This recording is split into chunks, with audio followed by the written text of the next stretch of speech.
नमस्कार मित्रों, अभी बच्चों की रिक्वायरमेंट पर इस चीज़ को हम लोग कंप्लीट कर रहे हैं कि भाई यूपी पीसीएस 2023-24 के लिए हम स्टडी कैसे कर सकते हैं और इस एग्ज़ाम को क्रैक करने वाला स्टडी करना है, ना कि केवल प्रीलिम्स एग्ज़ाम को निकालने वाला स्टडी नहीं। इस इतनी प्रिपरेशन करनी है ताकि ईजिली हम लोग क्या कर सके, इस एग्ज़ाम को क्रैक कर सके। तो इस वीडियो में मैं आपसे इसी बात पर डिस्कस करने वाला हूँ। तो पूरा वीडियो आप ध्यान से सुनिएगा। अगर आप अभी स्टार्ट कर रहे हैं तो भी, और अगर आप पहले से कुछ दिनों से इसमें लगे हुए हैं तो आपको समझ में आएगा कि यार कहाँ पर कुछ दिक्कतें आ रही हैं। वो हो सकता है इस वीडियो से कुछ आपको मदद मिल जाए। तो इस पूरे वीडियो में मेरी आइडियाज़ हैं, वो सब इस चीज़ में शामिल है। अपना जो मेन फोकस टारगेट है वो 360 दिन का है, और इस 360 दिन में हम लोग क्या करेंगे, इन तीनों पॉइंट पर फोकस करने वाले हैं, यानी प्रीलिम्स पर एंड मेंस पर एंड देन इंटरव्यू। तो इंटरव्यू तो ये अलग का मैटर हो जाएगा। पहले तो इन दोनों एग्जाम को क्लियर करके फिर हम लोग इस पर आने वाले हैं। तो इन दोनों को हम लोग कैसे क्रैक करेंगे, इसको हम लोग देखते हैं। देखिए, ये पहले आपको स्पष्ट बता दूं कि इसमें हर पहले और दूसरे दिन या तीसरे दिन आपको ऐसा लगेगा कि यार मैं मुझसे नहीं हो पाएगा, मतलब एग्ज़ाम नहीं निकल पाएगा। तो इससे नहीं घबराना है। दो तीन चीज़ें अपने दिमाग से आपको निकाल देना है। पहली बात तो ये जो नेगेटिविटी आने वाली है आपके अंदर, अगर आप इसकी प्रिपरेशन स्टार्ट कर रहे हैं तो पहली पॉइंट कि आपको किसी अदर एग्जाम के लिए सोचना नहीं है बीच में कि यार नहीं, कोई नई वैकेंसी आ गई तो चलो वो वाला फॉर्म फिल करेंगे, वो अलग बात है, लेकिन अलग से उसमें सोचेंगे नहीं। इसी का जो भी सिस्टम चलेगा आपका पीसीएस वाला, ये सिस्टम वहाँ अप्लाई करेंगे। बीच में भटकाव नहीं लाएंगे पूरे 12 महीने तक। अगर भटकाव लाते हैं तो सिलेक्शन नहीं होगा 100%। दूसरा चीज़, हर एक दूसरे तीसरे दिन आपको ऐसा लगेगा कि यार मुझसे नहीं हो पाएगा, ये चीज़ मैं नहीं कर पाऊँगा। तो ये चीज़ आपको निकाल देनी है अपने दिमाग से। और हमेशा याद रखिए, मैं कहा हूँ कि हर दूसरे तीसरे पाँचवें दिन आपको लगेगा कि आप इस चीज़ को नहीं कर सकते। और तीसरा जो मेन फैक्ट होता है गाइज, वो होता है कंटिन्यूसली। आपको कोई भी काम क्या कंटिन्यू करना है, लगातार करना है, करना ही करना है। आप ये मान के चलिए, जैसे आज आपने करंट अफेयर पढ़ना स्टार्ट किया, ईमानदारी से पढ़ा, तो आपको ऐसे 360 दिन पढ़ना ही पढ़ना है। वो टाइम आपको फॉलो करना ही करना है। तो ये इसको बोलते हैं डेडिकेशन होना चाहिए और कंटिन्यूटी होनी चाहिए। तो ये आपको याद रखना है। और चौथा चीज़ मित्रों, आपके दिमाग में हमेशा चलना है कि यार हमको करना क्यों है इस चीज़ को, हमको बनना ही बनना है, मेरे पास और कुछ है नहीं। अगर मैं नहीं बना तो मतलब सब कुछ ख़त्म हो जाना है इसके बाद से। ये चीज़ें दिमाग के अंदर आपको रखना होगा। तो ये 4 पॉइंट हमेशा आपके दिमाग के अंदर स्टार्ट रहे तो भी आप इस एग्ज़ाम में एंट्री लीजिए। क्योंकि ये 12 महीने का सफ़र जो है आपके लिए बहुत ही शानदार और बहुत ही कांटों भरी रुकावटों भरी होने वाली है। समझ रहे हैं, बहुत इतनी दिक्कतें फेस होती हैं ना कि मतलब ऐसा लगता है कि यार हर दिन छोड़ दो, बट ऐसा नहीं करना है। अगर आपके पास ये सारी पॉइंट्स हैं, सारी समस्याओं को आप झेल सकते हैं, आप एक अच्छे सिविल सर्वेंट बनने जा रहे हैं, आप एज एसडीएम डीएसपी के पद पर जा रहे हैं, तो आपको थोड़ा सा प्रेशर मेंटेन करना तो आना ही चाहिए। सो गाइज, 360 दिन का जो मेन टारगेट है, आइए हम लोग देखते हैं हम उसमें स्टडी कैसे करेंगे। एक एक पॉइंट पर हम आपसे चर्चा करेंगे। सबसे पहले तो हमारे किताब और कुछ प्रशासन की हम आपको बात करते हैं। सबसे पहले तो आप जाएंगे और सिलेबस का प्रिंट आउट करा लेंगे। बोर्ड लेटर में थोड़ा सा सिलेबस छोटा छोटा लिखा होगा, तो उसका आप लोग प्रिंट आउट करा लेंगे। प्रिंट आउट करा के ऐसे आप टेबल पे रख लेंगे। या मैं आपसे बताऊं, एक 20 रुपये की सादी वाली कॉपी आएगी, एकदम से सिंपल कॉपी आएगी, 20 रुपये की आएगी, प्लेन कॉपी होगी। और इस प्लेन कॉपी में, ठीक है, बड़े बड़े थोड़ा डिस्टेंस मैनेज करके सिलेबस को आप पॉइंट वाइज नोट करेंगे। आने वाले 10 दिन तक आप यही करिए। भले ही आपको लगेगा कि यार मेरा ये वेस्ट ऑफ टाइम हो रहा है, गाइस वो आपका वेस्ट ऑफ टाइम नहीं होगा। आपको लगेगा कि मेरे पास प्रिंट आउट है तो मैं सिलेबस को क्यों लिखूं, लेकिन मेरा यकीन मानिए, आपको सिलेबस के एक एक पॉइंट को इस कॉपी में नोट करना है। और नोट करते वक्त आप 2 पेन का इस्तेमाल करिए, ग्रीन और रेड पेन और ब्लैक पेन। मतलब आप एक ऐसे स्टेमिना से सिलेबस को नोट करिए कि सिलेबस का एक एक पॉइंट आपके दिमाग में 24 घंटा घूमता रहे। आप समझ रहे हैं, जितना बेहतर आप सिलेबस में लिखना स्टार्ट करेंगे, जितने बेहतरीन से आप सिलेबस को अपने दिमाग में रखेंगे, उतने ही बेहतर से आप कंटेंट को कैप्चर कर पाएंगे और एक दूसरे से इंटरलिंक कर पाएंगे। तो पहली गलती जो लोग करते हैं, सिलेबस का प्रिंट आउट निकाल के टेबल पर रख लेंगे या दीवार पर चिपका लेंगे, कहेंगे हमारे पास सिलेबस है। तो आप ऐसा बिल्कुल ना करिए। प्रिंट आउट निकाल के लाइए, लेकिन अपने ही हैंड राइटिंग में उसे A4 साइज़ पेपर में नहीं, 20 रुपये की आप एक कॉपी लीजिए, क्योंकि उस कॉपी में हमें बहुत सारे पॉइंट लिखने हैं सिलेबस के बारे में आगे चल के, कि ये पॉइंट पूछता है। जैसे मान लीजिए कि आपने 20 रुपये की कॉपी ले ली और इसमें आपने सिलेबस का GS पेपर 1 से आपने लिखना स्टार्ट कर दिया। फिर आप प्रीवियस ईयर क्वेश्चन जब करेंगे मेंस का, तो देखेंगे यार GS पेपर 1 में ये टॉपिक जो है वो सिलेबस के इस पॉइंट से जुड़ा हुआ है, तो चलो अच्छा पीछे कहीं लिख लेता हूँ, उसी के नीचे लिख लेता हूँ कि यार देखो सिलेबस का ये पॉइंट और ये वाला क्वेश्चन इस पॉइंट से पूछा गया है। जब आप PYQ करेंगे तो एक जो 20 रुपये वाली जो आपकी हैंडबुक होगी ना, ये हैंडबुक साथ ही आपको इतना मदद करेगा, आपके मेंस पर्सपेक्टिव से बहुत ही मदद करेगा क्योंकि इसमें आप ना सिलेबस से और मेंस क्वेश्चन पेपर को इंटरलिंक करके पॉइंट को लिखेंगे। आगे मैं आपको नेक्स्ट वीडियो में इसका अच्छे से डेमो करके दिखाऊंगा कैसे ये चीज़ें कंप्लीट होंगी। तो आपने ये काम कर लेना है। सबसे पहले आपको सिलेबस का प्रिंट आउट कर लेना है, भले आपका 1 दिन लग जाएगा, कोई दिक्कत नहीं है। उसको प्रिंट आउट कर लीजिए और उसको अच्छे पेन से और अच्छी तरह से थोड़ा स्पेस दे करके, भले आपका सिलेबस 2-3 पेज में चला जाए एक एक सब्जेक्ट का, कोई दिक्कत नहीं है, उसको आप अच्छे से नोट कर लीजिए। ओके, फिर देन आप क्या करेंगे, मेंस क्वेश्चन पेपर आप मंगा लीजिए। Mains question paper last 5 year का। अभी आप कह रहे हैं सर प्रीलिम्स का नहीं मंगा रहे, प्रीलिम्स का भी यहाँ देखिए मेंशन कर लीजिए, प्रीलिम्स का भी आप क्वेश्चन पेपर मंगा लो। ठीक है, मैंने यहाँ नहीं लिखा, लेकिन आप प्रीलिम का भी क्वेश्चन पेपर आप ये मंगा लो, कम से कम लास्ट 5 ईयर का आप पेपर मंगा लो। अच्छा देखना, इसमें और किसी अन्य प्रकाशन का मत लेना। अगर मान लीजिए आपके पास यूथ YCT वाले दे रहे हैं तो इनका ले लेना, या घटना चक्र का मिल रहा है तो इनका ले लेना, या दृष्टि वाले अगर इनका मिलेगा तो इनका, मतलब इन तीनों में से किसी एक का लेना। और अदर पब्लिकेशन मत लेना, क्योंकि वो ट्रस्टेड नहीं है, आंसर कुछ रहता है। तो मैं जहाँ तक देखा हूँ इन पब्लिकेशन के आपके काफ़ी हेल्पफुल होंगे, तो इनका आप ले लीजिए। समझ रहे हैं ना? तो आप यहाँ पर एक पॉइंट आप ये लिख लीजिए कि हमको प्रीलिम्स का क्वेश्चन पेपर भी मंगवाना है इन सब चीज़ों को अभी आपको करंट में, वो भी कितना, आपको लास्ट 5 ईयर के इन सब चीज़ों को आपको मंगा लेना है। तो आपने मंगा लिया इन तीनों को, सिलेबस का आपने प्रिंट आउट करा लिया, सिलेबस को आपने नोट्स कर लिया, मेंस लास्ट 5 ईयर आपने देख लिया, प्रीलिम्स लास्ट 5 ईयर आपने मंगवा के रख लिया है। ठीक है, उसके बाद देखिए आपको क्या करना है। अभी मैंने कुछ नोट की बात नहीं की है, अभी आप नोट बनाने की मेकिंग के बाद मैं आपसे आगे चर्चा करने वाला हूँ। देखिए उसके बाद आप क्या करिए, NCERT क्लास 6 to 12। अब कुछ लोग कहेंगे कि मैं कुछ चीज़ें, जैसे जो लोग सेलेक्ट हो जाते हैं ना, जैसे मान लीजिए किसी का सिलेक्शन हो गया तो वो भाई तो राजा हो जाता है, सिलेक्शन से पहले उसके लिए पहाड़ रहती है, लेकिन जब सेलेक्ट हो जाता है तो ऐसे बोलते हैं कि मानो बस करो हलवा है। लेकिन ऐसा नहीं है गाइज, मैं जहाँ तक बिलीव करता हूँ कि आपको NCERT 6 से 12 तक करनी चाहिए। कुछ लोग कहते हैं कि मैं 9 से आगे कर लेता हूँ, 8 से आगे कर लेता हूँ, नहीं, आपको 6 से 12 NCERT करनी है। कुछ रिस्क लेना ही नहीं है, एक ही बार तैयारी करनी है, बार बार नहीं करनी है। तो 6 से 12 आप कम से कम हिस्ट्री, ज्योग्राफी, पॉलिटी और इकोनॉमी, इन चारों को आपको मंगाना है। ठीक है, ये अभी आपको मंगवा ही लेना है, इसमें कोई बहाना नहीं चलेगा आपका, ये बुक्स आपको मंगानी है। अब इन बुक्स के साथ मैंने 4 बुक्स आपको मेंशन करी, हिस्ट्री, ज्योग्राफी, पॉलिटी, इकोनॉमी। हालांकि यहाँ पर मुझे साइंस भी मेंशन करना चाहिए था, लेकिन साइंस के लिए ना एक कोई बुक स्टैंडर्ड ले लेंगे या कोई नोट्स ले लेंगे, दृष्टि का ही एक नोट्स आता है, नोट्स आता है, उसको ले लेंगे, काम चल जाएगा। और यूट्यूब वगैरह पर वहाँ से मिल जाता है, मैं देखा हूँ। साइंस उतना अपने लिए ज़्यादा प्रोबेबली नहीं होना है। इसके साथ ही साथ ना आपको एक लेना है स्टिकी नोट्स। स्टिकी नोट्स जैसे होता है येलो कलर, ग्रीन कलर का, जब आप मार्केट में जाएंगे या आप अमेजन पे जाइए, स्टिकी नोट्स आप सर्च कर लीजिए, वहाँ से आप इसको कम से कम 10-15 बंडल तो खरीद ही लो। ठीक है, अब सुनिए आपको करना क्या चीज़ है। आपको अभी मैं आगे बताऊंगा कि इसको रीडिंग करके नोट्स कैसे बनानी है और कुछ चीज़ें कैसे करनी है। तो यहाँ तक तो आपको सब कुछ अभी परचेज करना है। ठीक है, ये सारी चीज़ें आपको अभी, मतलब ऊपर जो मैंने मेंशन की थी और ये जो पॉइंट मैंने मेंशन की थी, इसे आपको फर्स्ट स्टेज में परचेज करना है केवल। और आप केवल यही चीज़ें आप स्टेज मतलब परचेज करिए यहाँ तक। बाकी अब हम कुछ बात करेंगे स्टैंडर्ड बुक्स की। तो स्टैंडर्ड बुक्स आप अभी परचेज नहीं करेंगे, नहीं, जब तक कि आपसे आप इच्छा में नहीं करूँगा आप परचेज नहीं करेंगे। अभी आप इन स्टैंडर्ड बुक्स को तो बिल्कुल भी नहीं देखेंगे। हालांकि पैसे अगर आपके पास रखे होंगे तो आप इनको ले लेना, बट अभी मैं सजेस्ट नहीं करूँगा कि आप इनको भी लेना, नहीं। बाकी पैसे होंगे आपके पास इनफ तो आप इनको ले सकते हैं। इससे राज्य व्यवस्था के लिए आप लक्ष्मीकांत जी को ले लीजिए, भारत का भूगोल आप महेश वर्डवाल या माजिद हुसैन, आपको जो भी सुटेबल पड़ता है आप ले लीजिए। हिस्ट्री के लिए, तीनों हिस्ट्री के लिए आप SK पांडे सर को फॉलो कर सकते हैं। स्पेक्ट्रम राजीव वही जी का आप ले सकते हैं। कला और संस्कृति नितिन सिंघानिया सर, ये सब जरूरी है। रमेश सिंह का इकोनॉमी ले सकते हैं। भारतीय समाज राम ओझा को उठा सकते हैं। फिर पर्यावरण पारिस्थितिकी, ये दृष्टि IAS वाला, और उत्तर प्रदेश का विशेष सामान्य ज्ञान, ये दृष्टि IAS वालों का। तो इस तरह से कुछ स्टैंडर्ड बुक्स हैं जिन्हें हमें लेना है, बट अभी नहीं लेना है। ठीक है, इसकी ज़रूरत कब पड़ेगी मैं आपको अभी आपसे चर्चा इस विषय पर करता हूँ। ठीक है, अब गाइज उससे तो अपना बुक वाला हो गया, इसके साथ ही आपको ये चीज़ें फॉलो करनी पड़ेंगी अभी से, मतलब जब आप प्रिपरेशन स्टार्ट करेंगे। जैसे इसमें पत्रिका और टेलीग्राम चैनल को हम लोग कौन कौन से फॉलो करेंगे, उसके अतिरिक्त आप कोई टेलीग्राम फॉलो नहीं करेंगे, कोई अदर मैगजीन फॉलो नहीं करेंगे, नहीं तो लटक जाएगा एग्जाम, फिर से आप रह जाएंगे, कोई उसमें मैटर नहीं करता। पत्रिका में आप दृष्टि करंट अफेयर का जो आता है मंथली मैगजीन, आप उसे पूरी तरह से A to Z अच्छे से फॉलो करेंगे। साथ ही साथ में आपको PD फॉलो करना है, कैसे नोट्स बनेगा वो मैं आपको चर्चा में भी रखूँगा। फिर उसके बाद एक आता है क्रॉनिकल, आपको ये फॉलो करना है। इन तीनों को आपको फॉलो करना है, ये मासिक पत्रिकाएँ साथी, और इन तीनों को आपको मंथली लेकर के आना है और तीनों को अच्छे से कवर करना है। कोई समझौता नहीं है, आप PCS कर रहे हैं, एज SDM आपको सिलेक्ट होना है, DSP आपको बनना है, तो भैया इतना सब आपको परिश्रम करना पड़ेगा।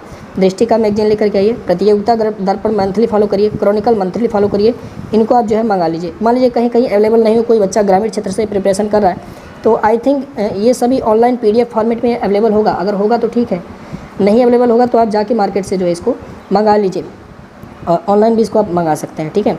इसके बाद टेलीग्राम और यूट्यूब चैनल की मैं बात करूं, इसके अतिरिक्त अगर आप कोई यूट्यूब चैनल सब्सक्राइब करके रख रखे हैं तो मैं कहूँगा कि आप उसे अनसब्सक्राइब कर दो, क्योंकि जैसे ही स्क्रीन पर आपका वो चीज़ें आने लगता है तो आपके लिए वो प्रॉब्लम क्रिएट करता है और आप क्लिक करते हैं और आपका टाइम वेस्ट होता है, फालतू के कंटेंट, फालतू के डेटा आपका टाइम सिर्फ बर्बाद करते हैं। तो मैं कहूँगा कि कुछ यूट्यूब चैनल्स होंगे जो सिर्फ आपके वहाँ सब्सक्रिप्शन में होंगे, बाकी यूट्यूब चैनल को आप क्या कर दो, रिमूव कर दो, हटा दो। टेलीग्राम चैनल की बात करेंगे तो 2 टेलीग्राम चैनल आपको फॉलो करना है। हिंदू हाइलाइट्स को आपको फॉलो करना है। हिंदू हाइलाइट्स ये आपका इंग्लिश मीडियम में होगा, यानी इंग्लिश पर होगा, ठीक है, इंग्लिश न्यूज़पेपर है। फिर हिंदी विजन IAS, देखना यहाँ अच्छे से ये अंडरस्कोर लगाना, ये आपका हिंदी माध्यम में होगा। जो विजन IAS का डेली वो लोग करंट अफेयर देते हैं, विजन IAS वाले डेली करंट अफेयर देते हैं, हिंदी फॉर्मेट में भी होता है, इंग्लिश फॉर्मेट में भी होता है। मैं आपको हिंदू हाइलाइट्स क्यों कह रहा हूँ, क्योंकि मैं आपसे एक मैगजीन भी रिक्वायर्ड करूँगा, हालांकि मैं 2 मैगजीन आपसे रिक्वायर्ड करता हूँ। द इंडियन एक्सप्रेस, आप भले ही आप हिंदी माध्यम से हैं, द इंडियन एक्सप्रेस और द हिंदू, मैं इन दोनों मैगजीन को पढ़ने को आपसे सजेस्ट करने वाला हूँ। तो इन दोनों मैगजीन्स को आप कोशिश करिए कि अगर मिल जा रहा है तो ठीक है, अगर मार्केट में मिल जा रहा है तो बहुत अच्छी बात है, और अगर नहीं मिलता है मार्केट में तो ऑनलाइन आप सब्सक्रिप्शन कर लो। लेकिन अगर आप मोबाइल से इनको पढ़ने की कोशिश कर रहे हो तो मैं कहूँगा कि आप ऑनलाइन सब्सक्रिप्शन ना करो। अगर आपके यहाँ मार्केट में मिल रहा है, घर से तैयारी करेंगे तो नहीं हो पाएगा, बाहर आप निकल कर वहाँ आप इसको तैयारी करिए और आपको ये दोनों मैगजीन जो है वो, ये दोनों न्यूज़पेपर आपको मिल जाएंगे, आराम से मिल जाएंगे, ईजिली मिल जाएंगे। आपके लिए कठिनाई पड़ेगा, मैं मानता हूँ। आपको लगेगा कि यार मैं नहीं पढ़ पाऊँगा, ये फलाने का, अरे कोशिश करो यार, तुम मतलब क्या करने जा रहे हो, तुम खुद ही सोचो, इतने बड़े अधिकारी बनने जा रहे हो, नहीं कर पाऊँगा जैसा शब्द कुछ होता ही नहीं है। तो कोशिश करेंगे तो आप कर पाएंगे। अब हिंदू हाइलाइट से आपको क्या फ़ायदा मिलेगा, जैसे आपने द हिंदू मंगाया और इसका आपने अच्छे से एक बार पढ़ लिया तो आपको समझ में नहीं आ रहा कि कौन सा पॉइंट ज़्यादा बेसिकली इंपॉर्टेंट है, किस पॉइंट पे मुझे ज़्यादा फोकस करना है। स्टार्टिंग में बिल्कुल भी समझ में नहीं आएगा, आपको कम से कम 80 to 90 डेज तक मतलब हुआ हो जाएगा, दिमाग से उड़ जाएगा। तो ये हिंदू हाइलाइट जो चैनल है आपको ये हाईलाइट करके देता है न्यूज़पेपर को, तो इससे आप मदद मिलेगा थोड़ा सा आपको। टेलीग्राम का चैनल है, इससे आपको मदद मिलेगा कि हाँ हिंदू में ये पॉइंट पढ़ने लायक है, ये पॉइंट हाईलाइट किया हुआ है, इन्होंने मेहनत करी है उस पर, हाईलाइट किया हुआ है, तो उसको मैं एक बार अच्छे से पढ़ लूँ, तो ये आपको इसमें हेल्प करेंगे। विजन आपको हेल्प करेगा, वही हाईलाइट्स वही पॉइंट को ये हिंदी में एक्सप्लेन किए रहते हैं, तो आपकी अंडरस्टैंडिंग हो जाएगी कि हाँ इंग्लिश में ये चीज़ लिखा है तो इसका हिंदी वर्जन जो है वो कुछ इस तरह से होगा। तो इसे आप कंटिन्यू करेंगे तो आगे आपका मदद मिलता रहेगा। फिर इनके लिए नोट्स वगैरह भी नहीं बनने हैं, जब मैं आपसे कहूँगा तभी आप नोट्स वगैरह पर ध्यान देंगे। यूट्यूब चैनल आप 4 फॉलो करेंगे, दैट इज़ दृष्टि IAS, फिर उसके बाद स्टडी IQ, फिर ओनली IAS, फिर गर्गी क्लास, इन चारों को आप फॉलो करेंगे। और याद रखेंगे इनको जब भी आप करेंगे इनके लिए अलग से आप 2 आवर्स निकालेंगे, 2 घंटे निकालेंगे, और इनका जो स्पीड होगा 1.5x स्पीड पर आप इन चारों चैनल को एक बार देखे बिना नहीं सोएंगे। 2 से 3 घंटे आपके भले लग जाएँ, तो ये मान के चलिए इन चारों चैनल को देखे बिना आप नहीं सोएंगे, सुकून आपको नहीं आना चाहिए। पर डे आपको इन्हें देखना ही देखना है। जो भी ये वीडियोज़ एक दिन में अपलोड किए हैं, जितनी भी वीडियोज़ अपलोड किए हैं, अगर मान लीजिए दृष्टि ने 4-5 किया, आपको 4-5 देखने हैं, स्टडी IQ ने 3-4 किया, मतलब आपके एग्जाम से रिलेटेड। इन्हें कि MPPSC वाला अपलोड किया तो MPPSC देख ले, या बिहार तेलंगाना PSC देखे, नहीं, जो आपके UPPSC या UPPCS ऐसा लगेगा उसको आप लोग उठाएंगे उधर से, ठीक है।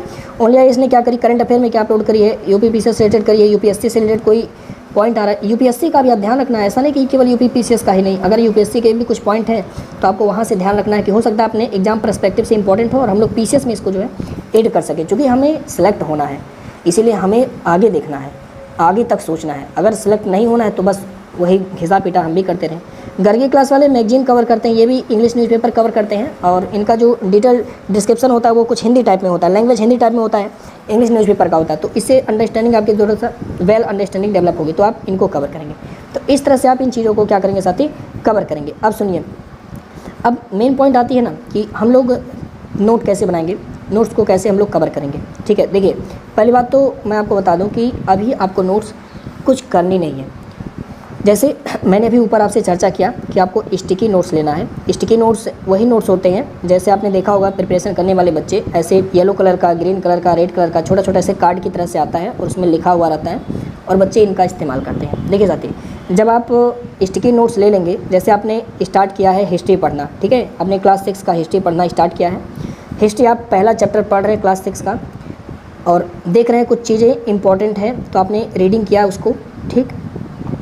रीडिंग करके आपको कहीं और नहीं नोट करना है, बल्कि उसी जो आपका स्टिकी नोट्स होगा उसी स्टिकी नोट्स पे ऊपर आप क्लास 6 लिखेंगे और जो पॉइंट आपको लगे कि ये बहुत इंपॉर्टेंट है इसे लिख करके आपको दीवार पर इसको चस्पा कर देना है, ठीक है।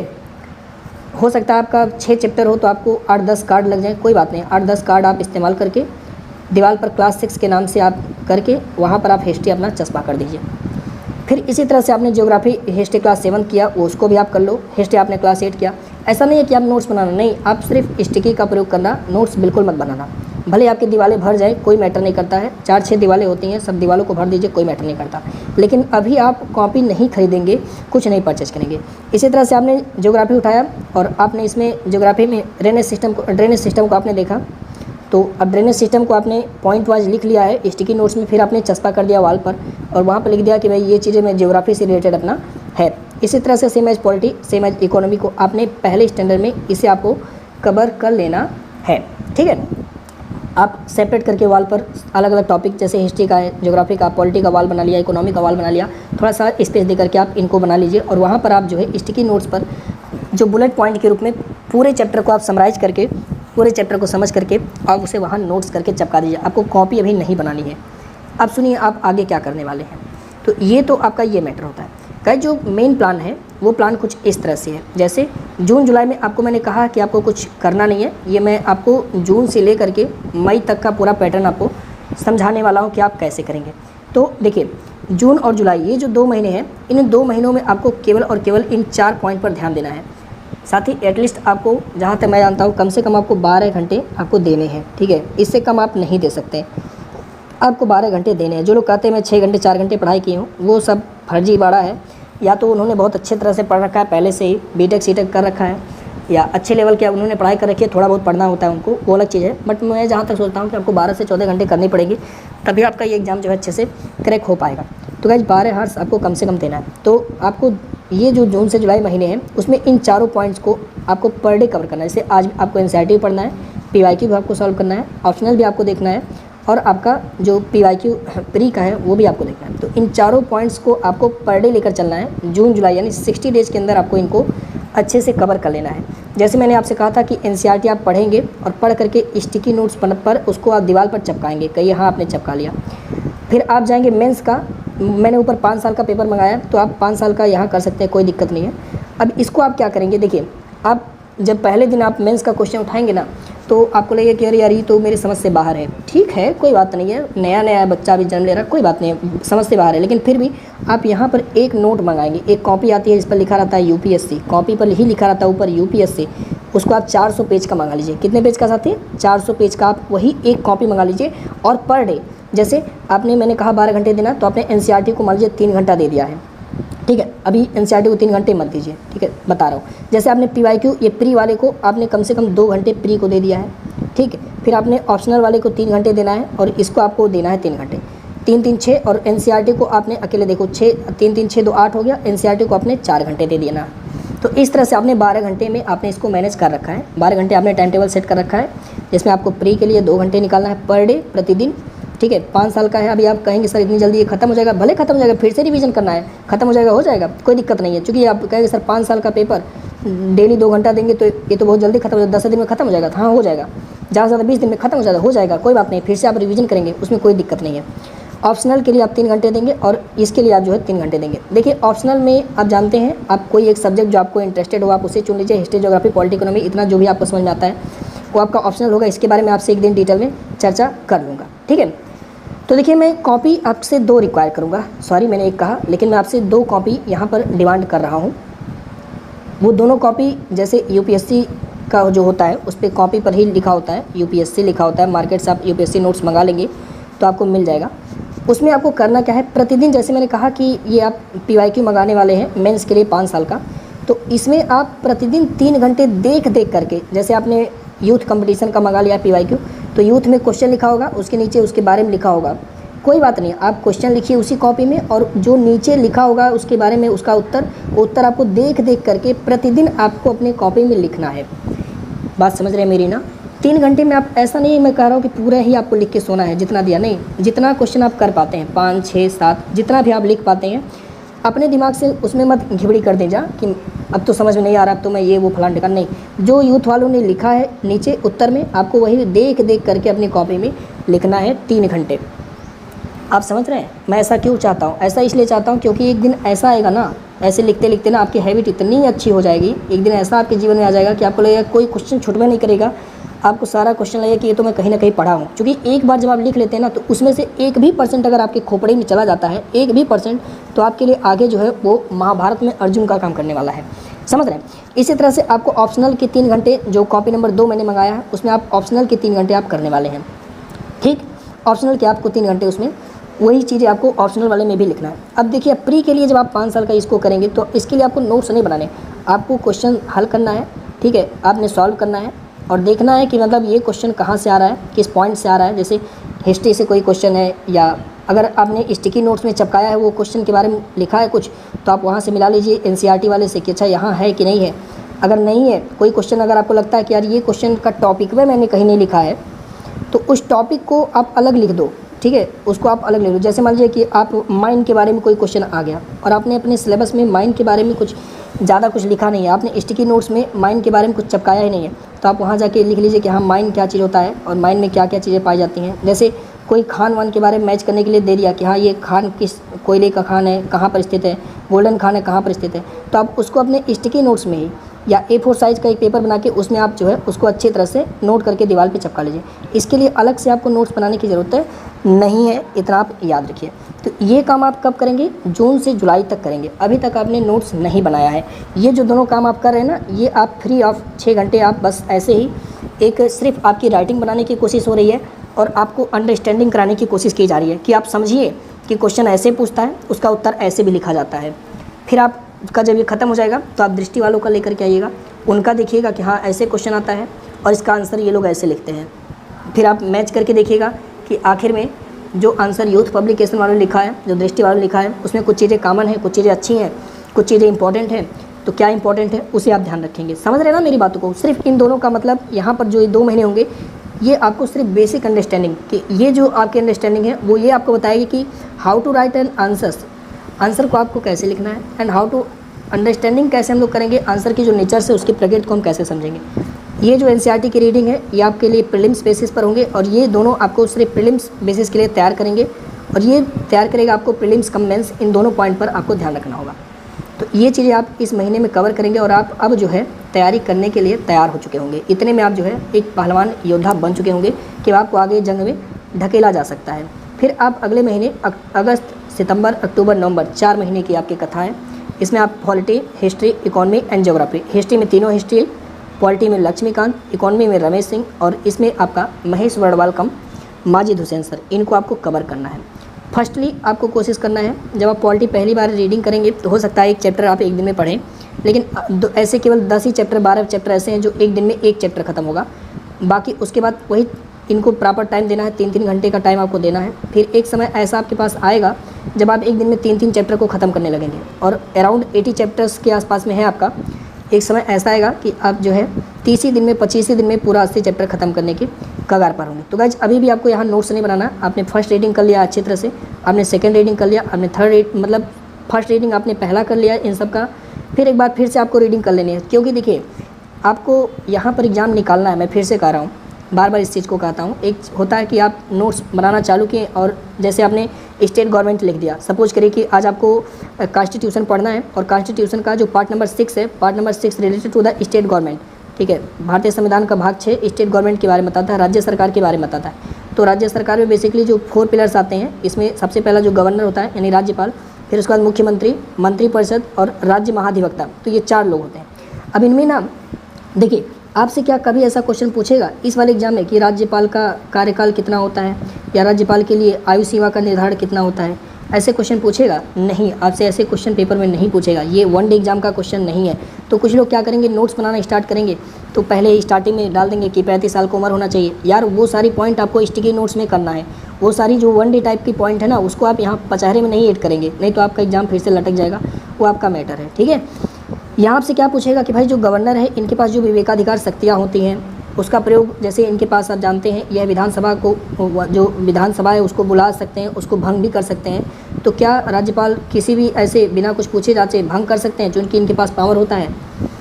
तो अगर ऐसा कर सकते हैं तो कैसे कर सकते हैं, या इनके जो ये स्वविवेक की शक्तियाँ होती हैं इन पर क्या कमेंट किया है माननीय उच्च न्यायालय ने, किन किन केसेज में क्या क्या इस्तेमाल किया। तो ऐसे क्वेश्चन आप किससे एक्सपेक्ट किए जाएंगे, ऐसे पॉइंट्स आपसे पूछे जाएंगे। राज्यपाल के कार्य क्या हैं, और भारत में जो राज्यपाल है वो कनाडा के राज्यपाल से किस तरह से भिन्न है, या हम लोगों ने कनाडा को ही क्यों लिया है, कनाडा के सिस्टम को क्यों, कनाडा की पद्धति को क्यों अप्लाई किया है। ये सारे सिस्टम हम लोगों से चीज़ें पूछी जाएंगी। अब समझ रहे हैं, तो कुछ ऐसी चीज़ें पूछ जाएंगी। तो इन्हीं की स्टार्टिंग में हमने नोट्स बनाना स्टार्ट किया, तो बता दिया आर्टिकल 153 से लेकर के 167 तक राज्यपाल के बारे में है। तो हम पूरा पचहरा राज्यपाल के बारे में लिखना स्टार्ट किए कि 167 में ये पॉइंट दिए हुए, नहीं तब तो हमारा नोट्स भर जाएगा और हमें फ़ायदा कुछ नहीं मिलेगा। इसीलिए जब हम फर्स्ट रीडिंग करें तो इसको नोट्स बनाने में हम दो तरह से इसको डिवाइड कर दें। एक तो वो जो वन डे टाइप का होता है उसे हम अलग कर दें, एक वो जो हमारे मेंस पर्सपेक्टिव से होगा उसे हम अलग कर दें। तो ये जो आप नोट्स बनाएंगे इसे आप A4 साइज़ का पेपर ले लेंगे और एक ही पेपर में आपको एहसास होगा कि हाँ ये वन डे टाइप का है और ये जो है मेंस पर्सपेक्टिव से है। क्यों?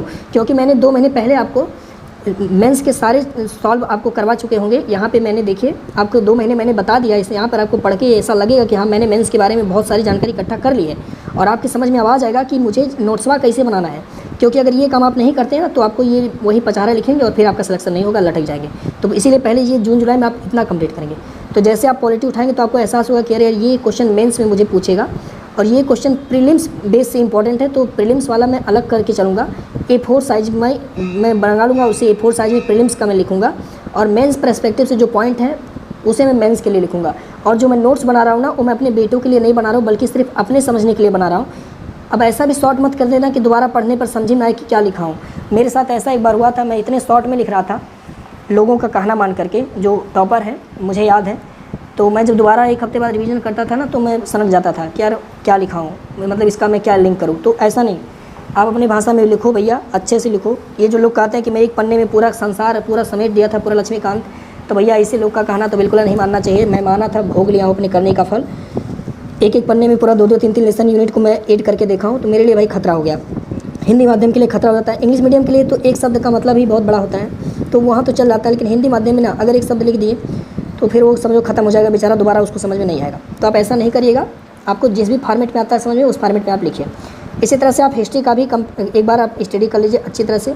आपको नोट्स अभी नहीं बनाना है और जब भी आप वहाँ अलग कर लीजिए, प्रीलिम्स में ही आएगा, मेंस में ही आएगा। अब देखिए जब आप मेंस में लिखेंगे ना, जब आप नोट्स बनाइए ना, तो इस नोट्स में आप अपने स्टिकी नोट्स में जो भी इंपॉर्टेंट बातें आपने लिखी है NCERT का वो भी आप उसमें इंक्लूड कर दीजिए। जैसे आपने कुछ मान लीजिए पॉलिटी में या हिस्ट्री में आपने अकबर के बारे में कुछ पढ़ा और आपको लग रहा है कि मैं अकबर के प्रशासन के बारे में सारी चीज़ें पढ़ चुका हूँ, और आपने अपना स्टिकी नोट्स देखा, उसमें आपने क्लास 7 को उठाया और उसमें आपने देखा कि अकबर के बारे में ये पॉइंट जो है वो NCERT में लिखा हुआ है और मुझे ये पॉइंट ना अब अपने इस स्टैंडर्ड बुक में इंक्लूड करना चाहिए। तो आप इस पॉइंट को उठा के अपने नोट्स में इंक्लूड कर लीजिए।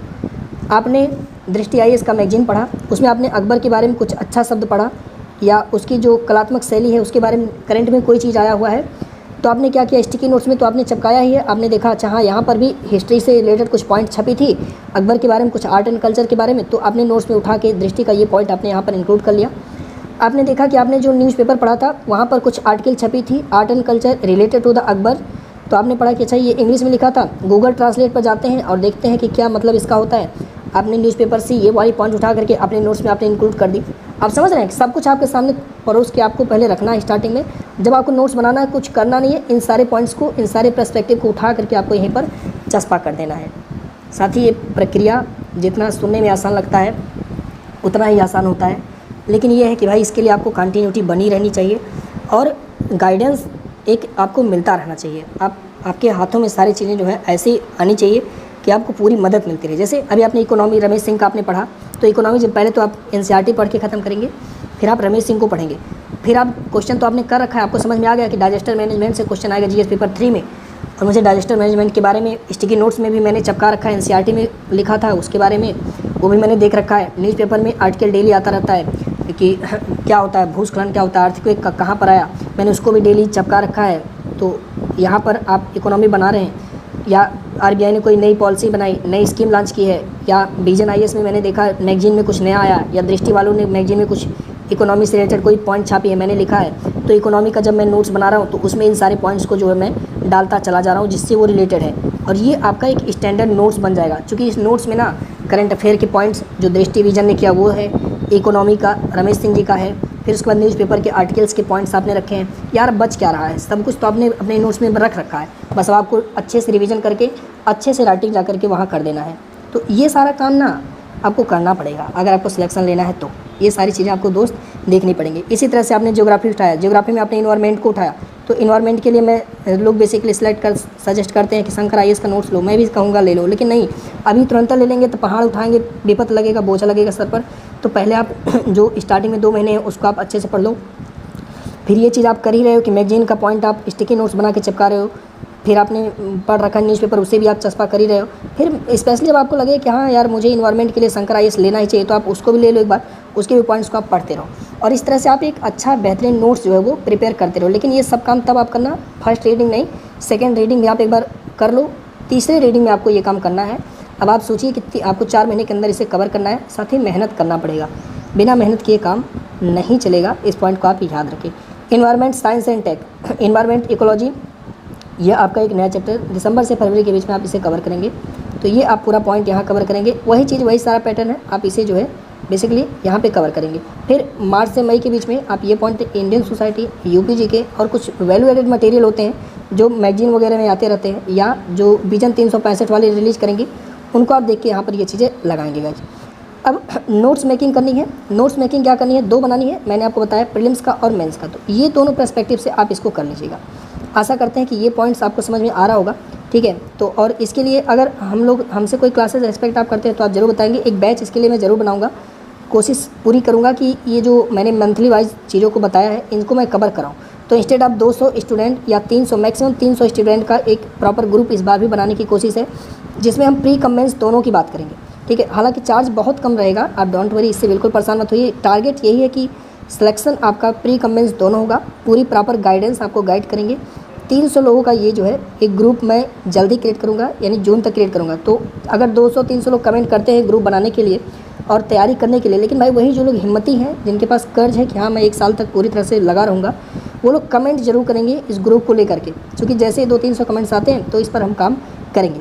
बाकी इसका सेकेंड पार्ट मैं आपको जल्दी लेकर के आऊँगा कि सिलेबस को हम कैसे डिस्क्राइब करेंगे और सिलेबस के पॉइंट को हम लोग कैसे समझेंगे, एक एक पॉइंट को। तो अगर आप चाहते हैं कि बैच इसका मैं स्टार्ट करूं और इन सब पॉइंट्स को मैं कवर करूं, जैसे जून जुलाई में मैं इनको कवर कर दूं, फिर इसी तरह से अगस्त नवंबर लेकर के मैं इनको कवर करूं, फिर इस तरह से इनको मैं कवर कराता चलूं, मेहनत आपको करनी है। देखो मैं आपको सिर्फ गाइड करूँगा, और भाई कुछ नोट्स, कुछ वीडियोज़ मेकिंग, कुछ पढ़ने का तरीका ये मैं आपके साथ साझा करूँगा, मेहनत रिविज़न आपको करनी है।